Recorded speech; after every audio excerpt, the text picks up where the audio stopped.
Mis queridos peregrinos, hemos recorrido la mitad de Israel y estamos comenzando hoy nuestro cuarto día de peregrinación aquí delante de la Basílica de la Natividad. Lamento decirles que hoy les voy a dar solo un aperitivo de la Basílica de la Natividad porque hemos venido para otro tema. Hemos venido aquí para el tema de las Sagradas Escrituras porque aquí vivió San Jerónimo, el grande maestro y doctor de la Iglesia que tradujo la Sagrada Escritura al latín y que hizo la Vulgata, es decir, la Biblia para el vulgo, para el pueblo en latín, una obra impresionante que vamos a explicar. Vamos a mostrarles brevemente con nuestro supermapa tecnológico, high-tech, dónde estamos. Comenzamos en Tel Dan hace 3-4 días, luego venimos a Betel, ayer estuvimos en Jerusalén, en el monte Sión, en la zona antigua de Jerusalén, y hoy estamos aquí en Belén. Parece que son las afueras de Jerusalén, está casi junto, pero es obviamente otro pueblo, otra ciudad. Estamos en Belén, queridos hermanos, y vamos a considerar hoy el tema de las Sagradas Escrituras, importantísimo para la fe, importantísimo para la religión, importantísimo para todo. Pero vamos a pasar brevemente por la Basílica de la Natividad y luego vamos a ir a nuestro tema, que hoy son las Sagradas Escrituras. Entren conmigo hoy a la Basílica de la Natividad.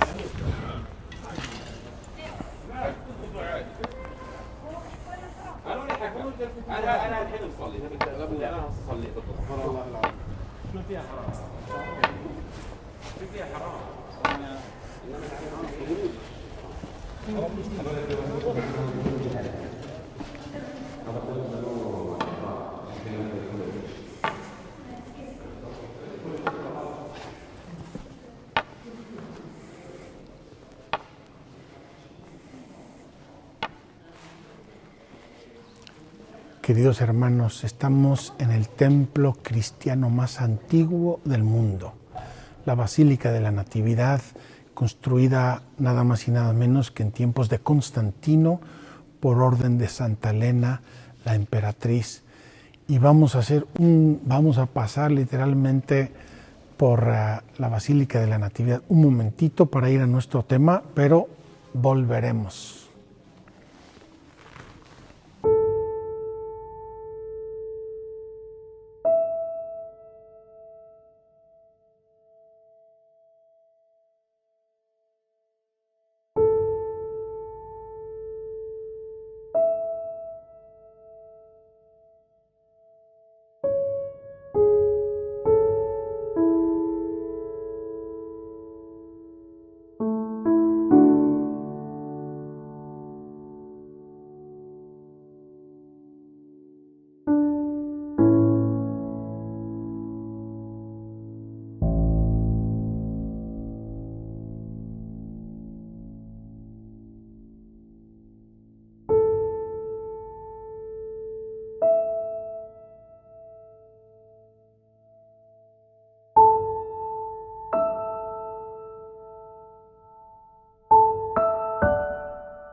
Queridos peregrinos, después de esta brevísima entrada y visita a la Basílica de la Natividad, en lo cual, como les dije fuera, no quiero ahora entrar en detalles porque vamos a volver cuando tratemos el tema de Jesucristo y de la Encarnación, y entonces vamos a hablar de la Natividad.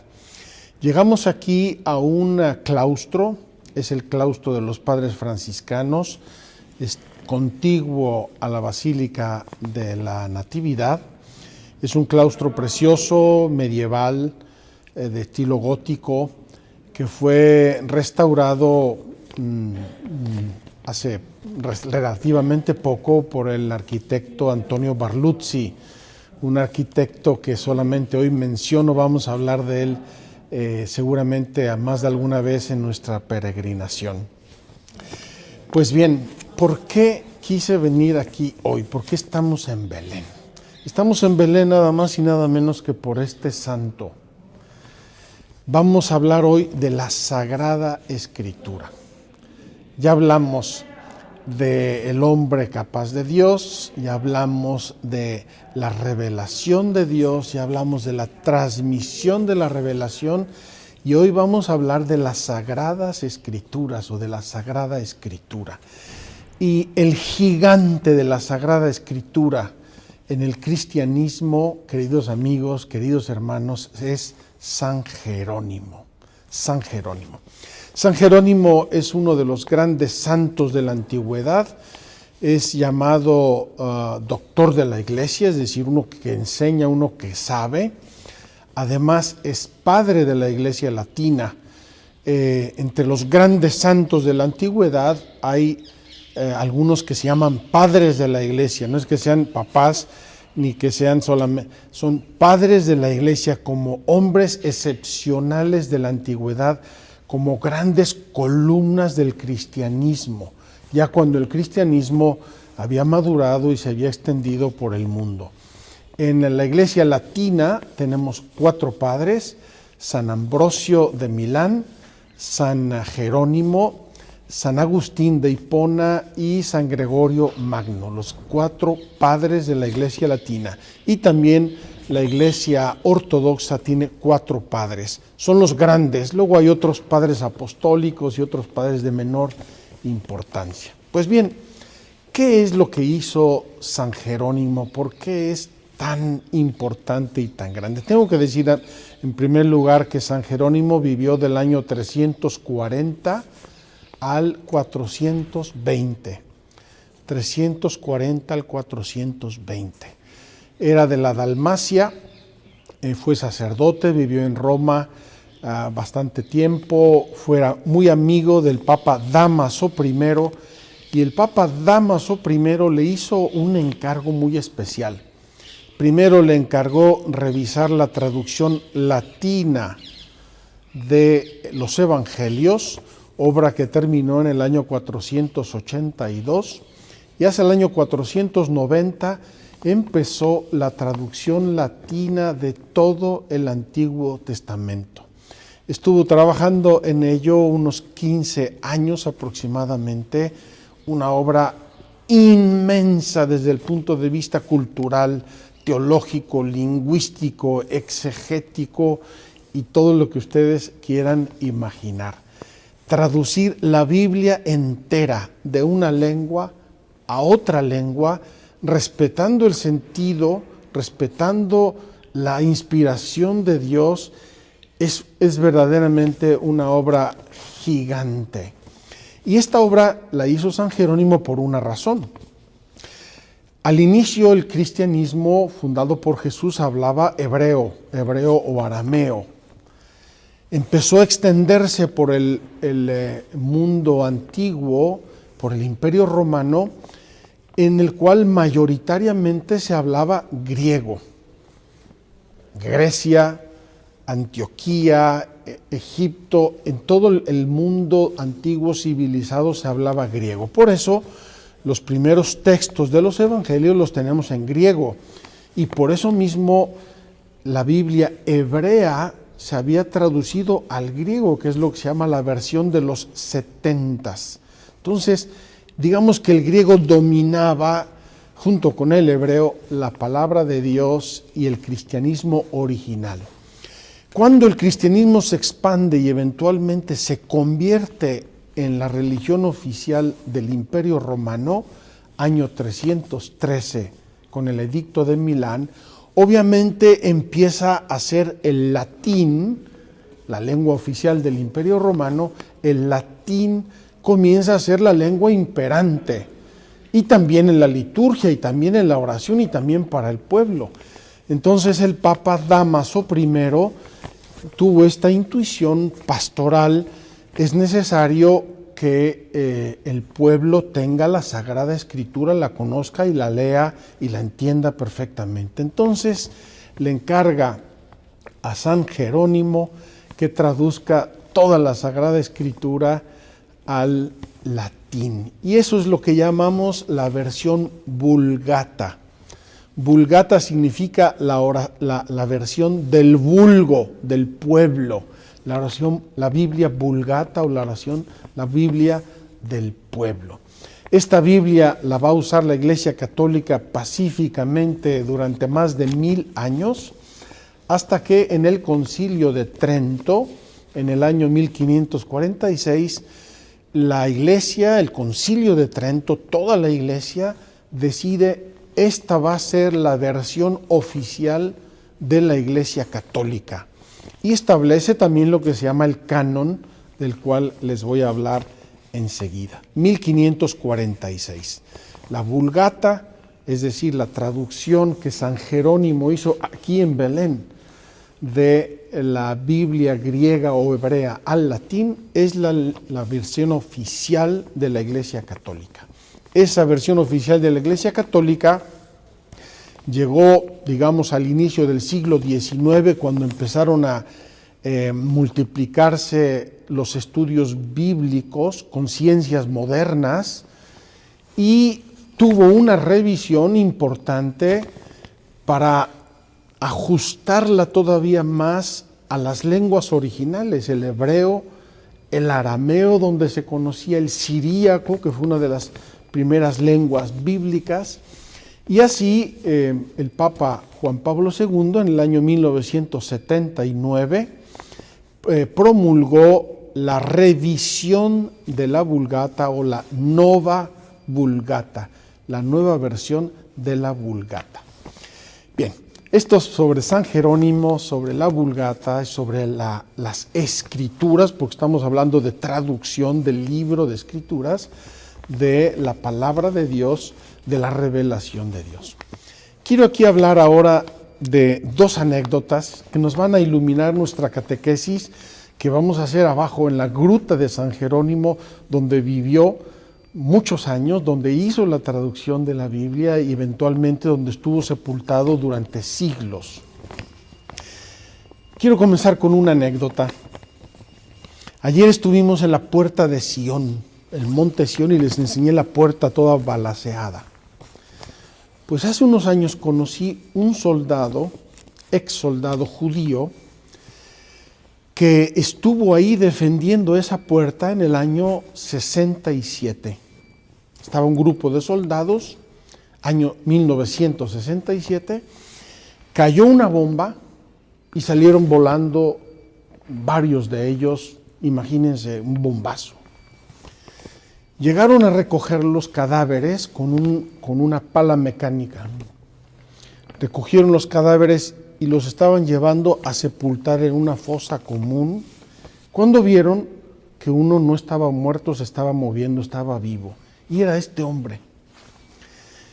Estuvo gravísimo, estuvo en el hospital, estuvo en recuperación, judío, insisto en el judío. Y mientras se estaba recuperando y estaba en el hospital, su novia judía le llevó un libro y le dijo: ojalá tengas tiempo de leer este libro. Y le dejó el Nuevo Testamento. Queridos hermanos, me emociona nada más de pensar lo que les voy a decir. Me dijo: padre, estaba en el hospital, ya estaba yo bastante recuperado. Tomé el Evangelio en mi mano y no pude parar de leerlo hasta que lo terminé del inicio a fin. Los 27 libros del Nuevo Testamento me los devoré de un golpe. Y lloraba y veía y leía y cada vez iba leyendo y descubriendo más.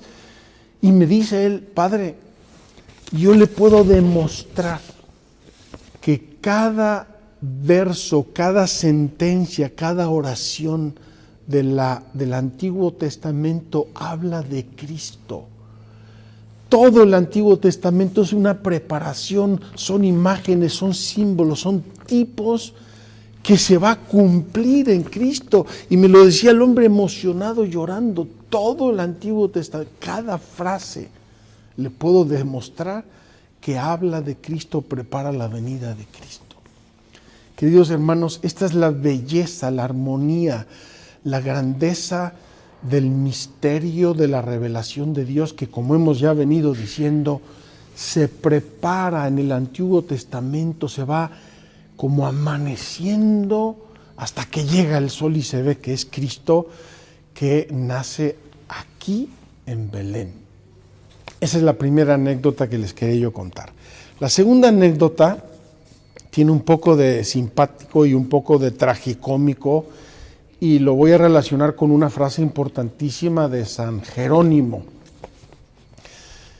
Hubo en Estados Unidos, allá por los años 50, 60, un obispo americano llamado Fulton Sheen, un gran obispo y un gran predicador, famosísimo. Estaba cuando empezó la televisión y la radio, aparecía Fulton Sheen por todos lados, un gran predicador.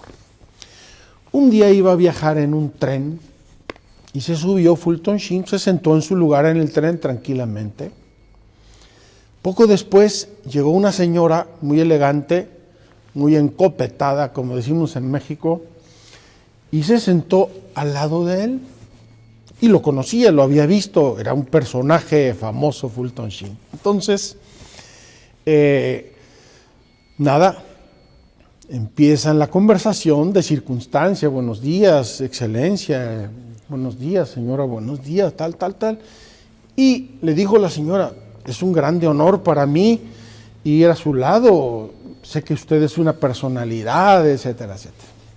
Poco después, la señora, ya con un poco más de confianza, le dice, Monseñor, me voy a permitir decirle una cosa. Dígame, señora, yo soy atea. Espero que no le incomode que le diga yo que yo soy atea. No, señora, no me incomoda nada. Y entonces Fulton Sheen, repito, grande obispo, grande estudioso y grande predicador y además conocedor del corazón humano, le dice, señora, ¿usted es atea? Sí, soy atea. Supongo que usted ha leído todas las escrituras. Pues no las he leído. Supongo que usted ha leído los pensadores grandes, clásicos, griegos, los antiguos, los romanos. Pues no los he leído. ¿Y no ha leído usted a los santos padres? Pues no los he leído. ¿Habrá leído a Santo Tomás? Pues no los he leído. Entonces Fulton Sheen, educadamente, pero también con mucha claridad, le dijo, señora, me temo que usted no es atea. Usted es ignorante.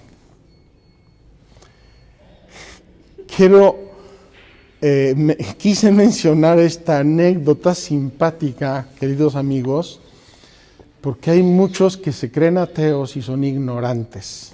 No conocen mucho o nada de Dios, del catecismo, de la fe, de la Sagrada Escritura. Y se atribuye a San Jerónimo una frase lapidaria, importantísima y muy hermosa. Ignorar la Escritura es ignorar a Cristo. El que no conoce las Escrituras no conoce a Dios, no conoce a Cristo.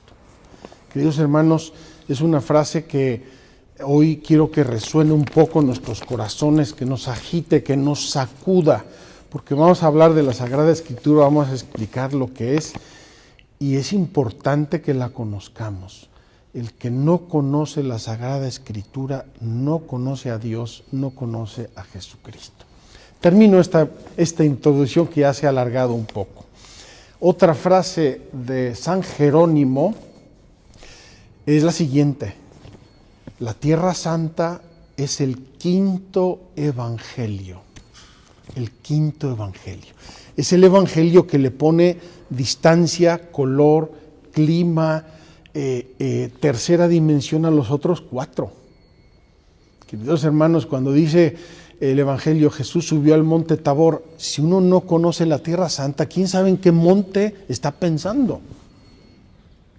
Pues bien, la Tierra Santa, el quinto evangelio. A mí me encanta que en esta peregrinación de la fe, en esta peregrinación en que nos estamos tratando de sumergir en la palabra de Dios, bueno, ahora estamos apenas en introducciones, pero nos vamos a meter en la Biblia, en la palabra de Dios, en el evangelio, en la vida de la iglesia.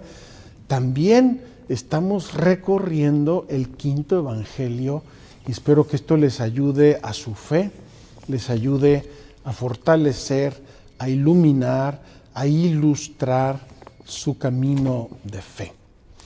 Termino esta introducción, vamos ahora a dar 2 pasos y vamos a bajar a la gruta de San Jerónimo, donde vivió San Jerónimo durante muchos años y donde tradujo completita la Sagrada Escritura. Vengan conmigo. Mis queridos hermanos, vamos a hablar sobre la palabra de Dios, sobre la Sagrada Escritura. La Sagrada Escritura, la Biblia. Tengo aquí mi Biblia de Jerusalén que amo y tomo el Evangelio de San Juan, el inicio, el prólogo de San Juan. Nada más voy a leer el inicio. En el principio existía la palabra y la palabra estaba con Dios y la palabra era Dios. Ella estaba en el principio con Dios. Todo se hizo por ella y sin ella no se hizo nada de cuanto existe. En ella estaba la vida y la vida era la luz de los hombres. Y la luz brilla en las tinieblas y las tinieblas no lo recibieron. Queridos amigos, queridos hermanos, estamos con esta breve lectura metiendo nuestra mano y nuestro corazón en el centro, en el núcleo, en el origen y en la verdad de las Sagradas Escrituras. Las Sagradas Escrituras son la palabra de Dios, es la palabra expresada en palabras. La palabra, Cristo, el Verbo de Dios, expresado en palabras y palabras escritas. Es lo que Dios quiso desde siempre, es parte de su voluntad, es parte de su designio, que los autores sagrados, agiógrafos, que ellos escribieran libros, escribieran mensajes tal y como Dios se los iba inspirando. Ese conjunto de libros, esa obra de muy diversos autores y de muy diversos tiempos, tiene siempre como un autor común y único, el Espíritu Santo.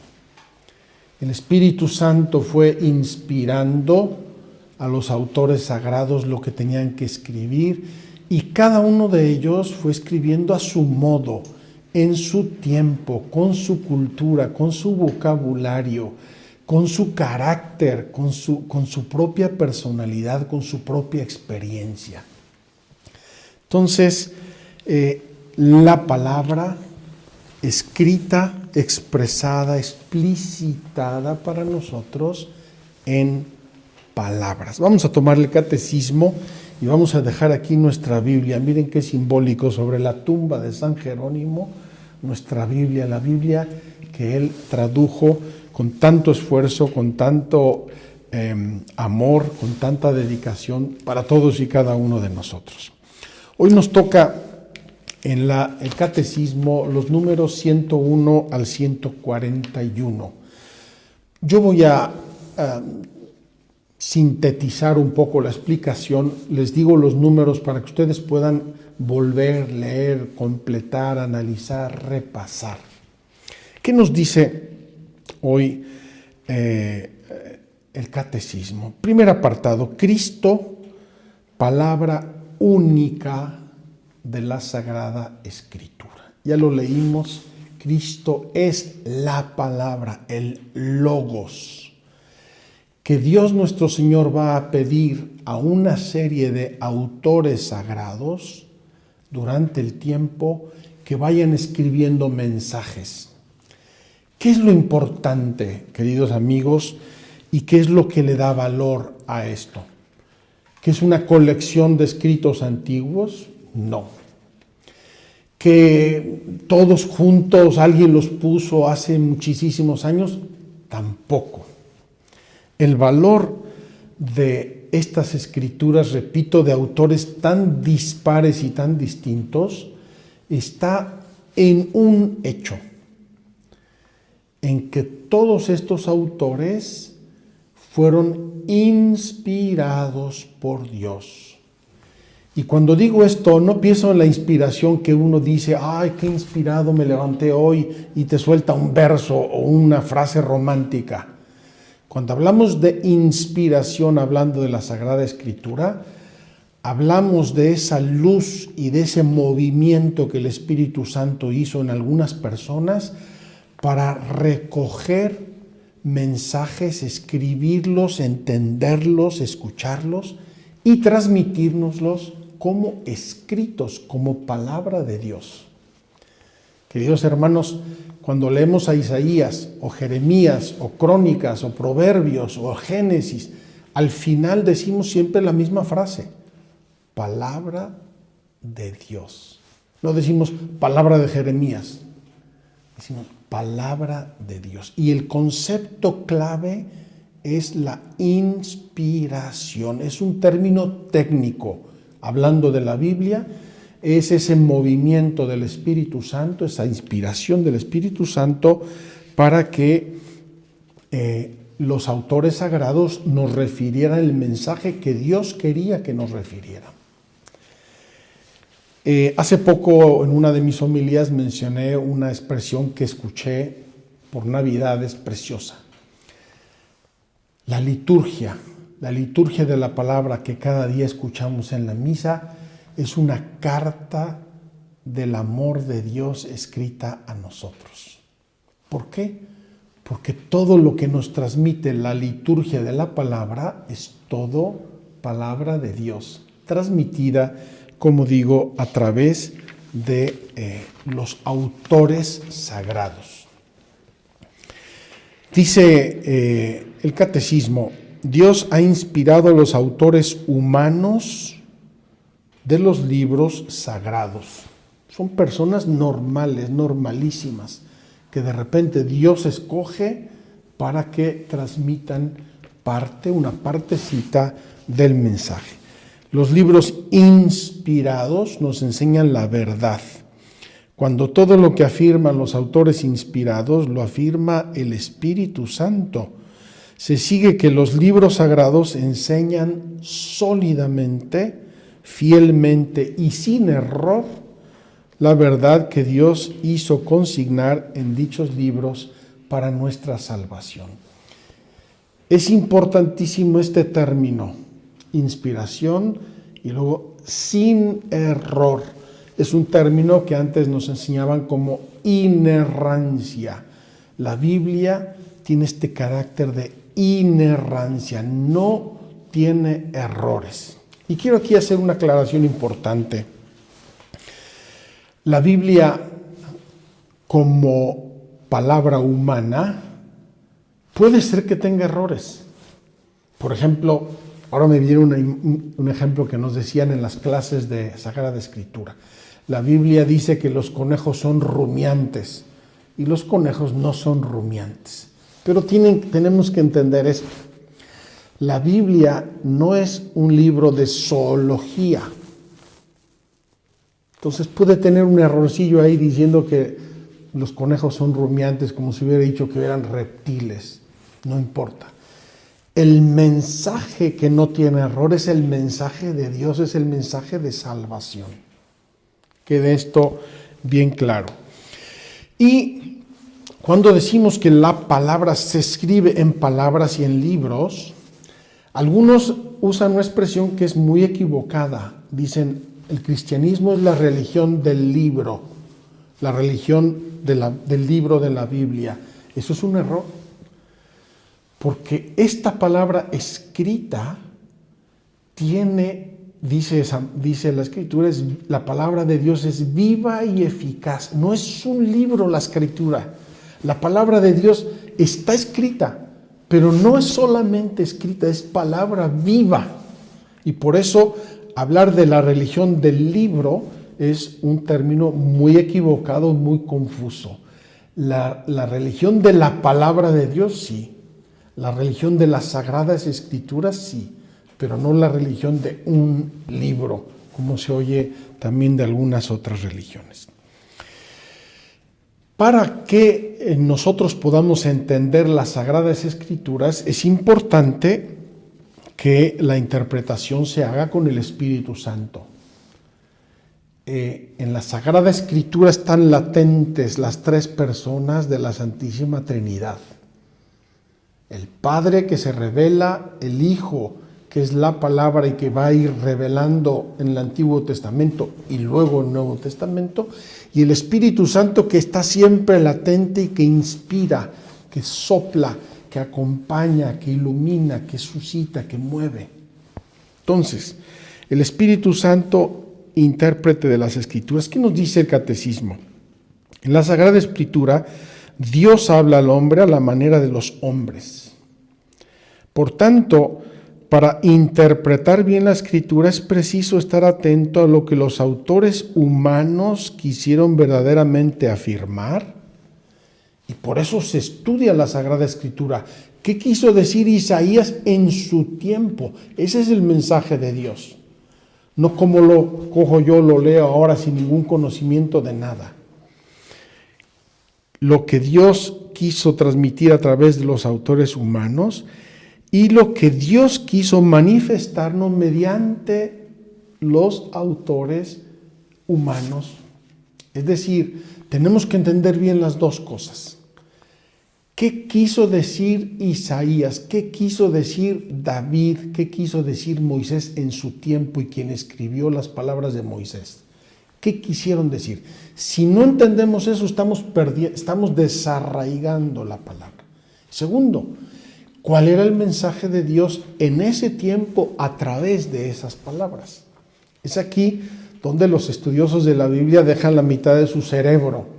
Queridos amigos, ahora un padre legionario está en Jerusalén estudiando Sagradas Escrituras y tiene que saber 3 o 4 lenguas modernas y 3 o 4 lenguas antiguas, algunas de ellas lenguas muertas, como el arameo.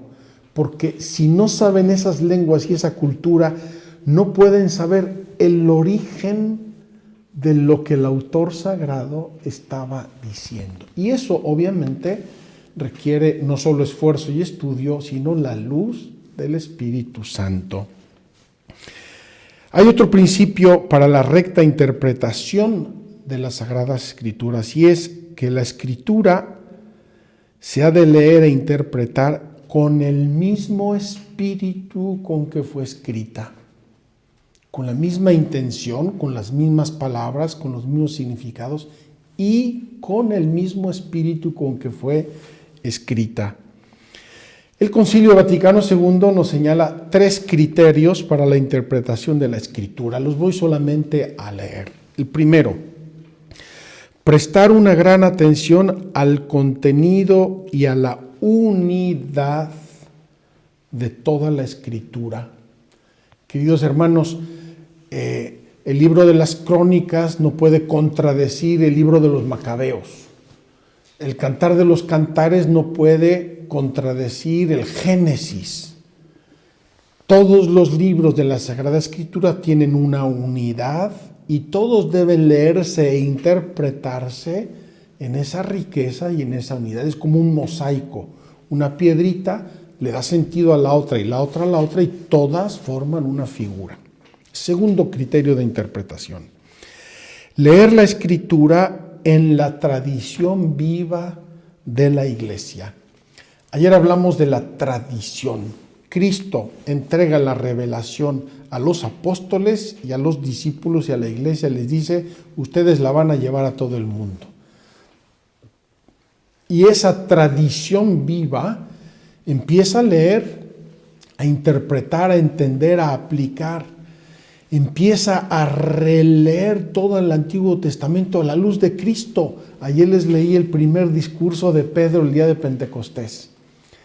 Entonces, esa lectura y ese entendimiento es leer la Escritura en la tradición viva de la Iglesia.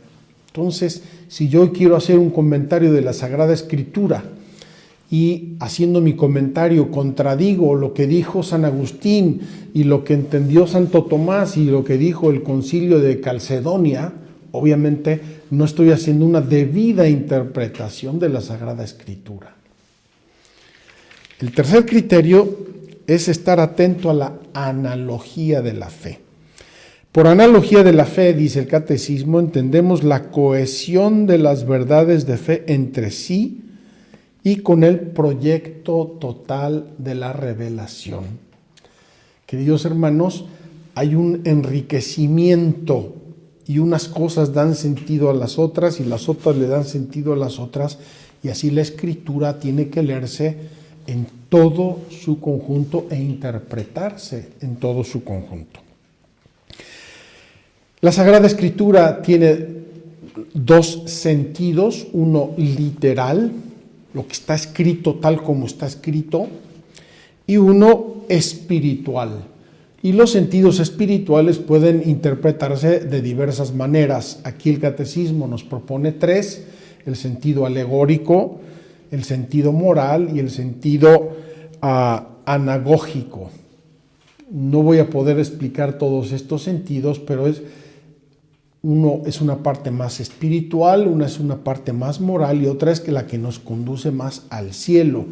Por ejemplo, hablar de Jerusalén como la Jerusalén celeste, imagen de la Jerusalén celeste, nos está diciendo: esta Jerusalén te manda a la otra.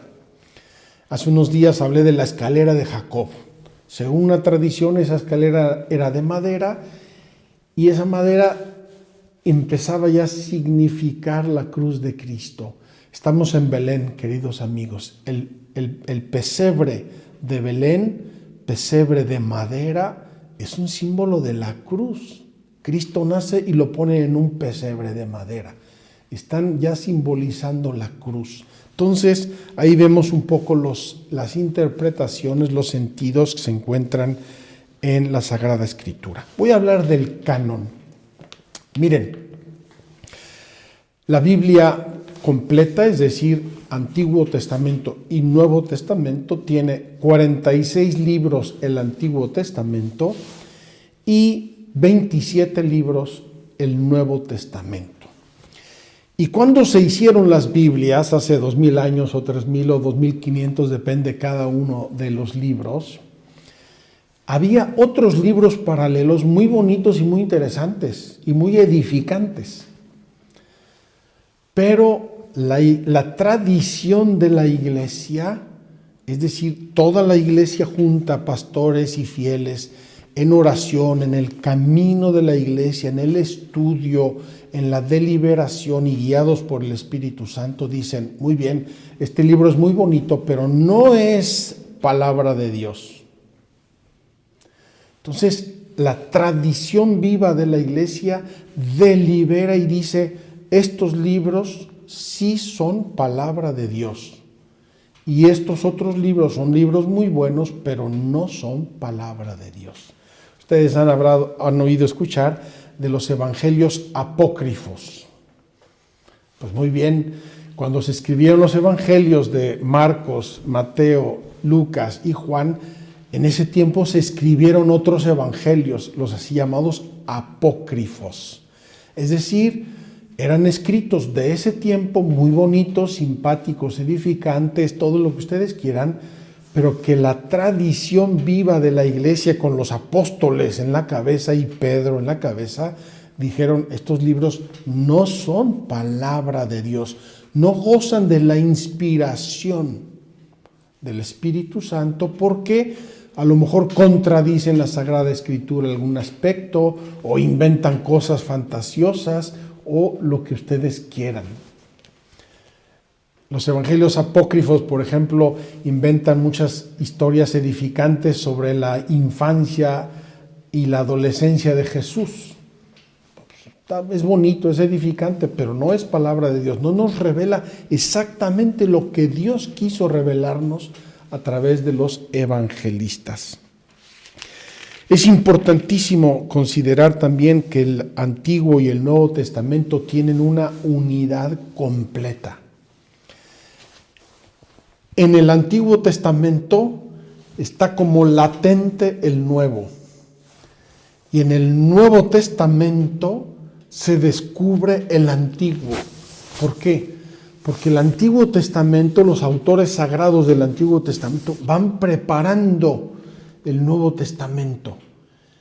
Y el Nuevo Testamento, los evangelios, las cartas de los apóstoles, los hechos de los apóstoles, la carta a los hebreos, el Apocalipsis, se refieren constantemente al Antiguo Testamento diciendo, mira, eso que dijo el profeta Jeremías, aquí se cumple.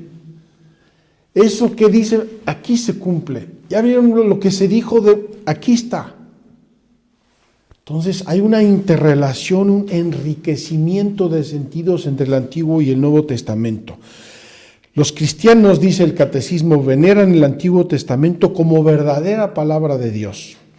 La Iglesia ha rechazado siempre vigorosamente la idea de prescindir del Antiguo Testamento so pretexto de que el Nuevo lo habría hecho caduco. No es verdad. Es como si me dicen, las hojas y las frutas de un árbol ignoran al tronco y a la raíz. No pueden ignorarla. Es el mismo autor, es un mensaje comprensivo de una cosa y de la otra que en Cristo obtuvo su realización definitiva. El Nuevo Testamento, ya sabemos, es la vida y predicación de Jesús, recogida sobre todo por los 4 evangelistas, es la predicación y las enseñanzas de los apóstoles, y eso oralmente, por la tradición, y escrito como nos quedó escrito. El Evangelio, por ejemplo, en las vidas de los santos ha sido siempre la grande fuente de inspiración. Voy a leer una frase de Santa Teresita. Es sobre todo el Evangelio lo que me ocupa durante mis oraciones. En él encuentro todo lo que es necesario a mi pobre alma. En él descubro siempre nuevas luces, sentidos escondidos y misteriosos. Va uno descubriendo siempre algo porque es inagotable. Yo me puedo vivir 90 años meditando el Nuevo Testamento y apenas estoy en el horizonte de toda la riqueza y toda la verdad. Prueba de ello es que todos los cristianos de todos los tiempos han leído el Nuevo Testamento y seguimos descubriendo y seguimos aplicando eso para nuestra vida. Hay un término técnico que ya mencioné antes, que es la tipología. El Antiguo Testamento tiene como flashazos que se llaman tipos, es decir, ejemplos, modelos, que luego se van a realizar en el Nuevo Testamento. Por ejemplo, en Egipto, el día de la Pascua, matan un cordero y ponen la sangre del cordero en las puertas para que el ángel exterminador no mate a los primogénitos. Recordarán ustedes esa escritura. Esa sangre y ese cordero van a ser luego Cristo, la sangre de Cristo, el Cordero de Dios. Ese es el ejemplo típico de la tipología que conecta el Antiguo con el Nuevo Testamento. Termino, queridos amigos, la Sagrada Escritura en la vida de la Iglesia. Voy a leer estos párrafos porque son deliciosos, me encantan, y así les invito a ustedes a leer el catecismo, que es una maravilla para leer, para reflexionar, para estudiar. Dice así el número 131. Es tan grande el poder y la fuerza de la palabra de Dios que constituye sustento y vigor para la Iglesia, firmeza de fe para sus hijos, alimento del alma, fuente límpida y perenne de vida espiritual. Los fieles han de tener fácil acceso a la Sagrada Escritura. Por eso la Iglesia ahora ha multiplicado catequesis, cursos bíblicos, escuela de la fe, escuelas bíblicas, tantos elementos para acercarnos a la palabra de Dios. Pero el mejor y el único acercamiento es que yo tome la Biblia y la vaya leyendo, la vaya gustando, etcétera, etcétera. Posiblemente con ayudas de entendidos, de maestros, en las parroquias, donde sea, pero tomar la palabra de Dios, leerla, interpretarla, pedirle al Espíritu Santo, leer comentarios. La Sagrada Escritura debe ser como el alma de la Sagrada Teología. El alma de la Sagrada Teología. El ministerio de la palabra, que incluye la predicación pastoral, la catequesis, toda la instrucción cristiana y, en puesto privilegiado, la homilía, recibe de las palabras de la Escritura alimento saludable y por ella da frutos de santidad. Queridos hermanos, imagínense un domingo, cuántas homilías, probablemente millones de homilías y millones de gentes que escuchan la palabra de Dios y la homilía. Todo esto inspirado en la fuente de las Sagradas Escrituras. Termino. La Iglesia recomienda de modo especial e insistentemente a todos los fieles la lectura asidua de las Divinas Escrituras para que adquiera la ciencia suprema de Jesucristo. Pues desconocer la Escritura es desconocer a Cristo. Queridos hermanos, terminamos esto que cita el Catecismo y que es una frase de San Jerónimo como una grande invitación para nosotros.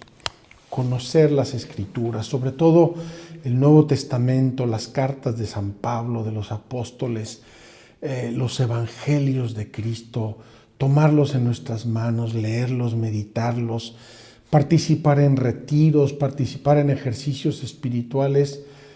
La Sagrada Escritura es la fuente, es la riqueza de la revelación de Dios. Ahí están todos los tesoros del amor de Dios y de la revelación para nosotros, para vivir, para ser verdaderamente hombres, para madurar, para santificarnos y para llegar al cielo. Vamos a prepararnos para celebrar la misa aquí mismo en la capilla de San Jerónimo. Mientras yo me preparo, dejemos unos minutos, unos momentos de reflexión y preguntémonos, queridos hermanos, dos cosas. Las apunté aquí y se me estaban olvidando. Dos reflexiones quiero sugerirles. Primero, ¿cuánto he agradecido a Dios las Sagradas Escrituras? ¿Dónde está mi Biblia? ¿Dónde están mis evangelios? ¿Tengo en mi casa una Biblia? ¿Tengo la palabra de Dios cerca a la vista? ¿Beso mi Biblia? ¿Beso mis evangelios? Y segundo, entre todas las palabras que escucho, ¿cuánta atención le pongo a la palabra de Dios? Queridos hermanos, todas las palabras que escuchamos son como una lluvia que entra en nuestra alma. Toda palabra que entra por mis oídos entra en mi alma y me hace bien o me hace mal. ¿Cuánto tiempo dedico a palabras bonitas, cariñosas? ¿Cuánto tiempo dedico a palabras violentas, a palabras obscenas? ¿Cuánto tiempo dedico a palabras útiles y edificantes? ¿Y cuánto tiempo dedico a la palabra de Dios? Si hiciéramos unos porcentajes de estas palabras que entran por mis oídos, podríamos hacer un balance de qué tengo en mi corazón. Ojalá que dediquemos más tiempo, más atención y más amor a la palabra de Dios. Nuestra fe crecería cada día más.